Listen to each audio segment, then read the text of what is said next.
Здравейте, колеги! Снощи Румен празнуваше студентски празник, пиян залян, но ето свуката пак нас полетя. Две прасета имаме, ударени. Едното го удари Ибрамчо, тя ще разкаже. Айде, Ибрам, разкажи какво стана с това прасе. Колко пъти му гърмя? Много.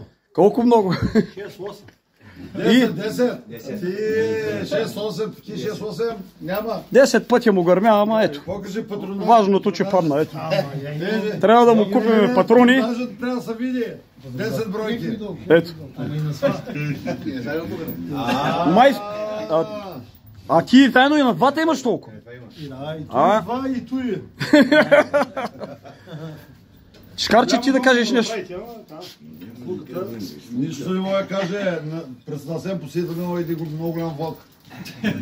Това е, колеги. Вчера не можахме да ловуваме, не ударихме, но днеска ето. Две прасета ударихме, за днеска стига толкова. Айде, чао ти.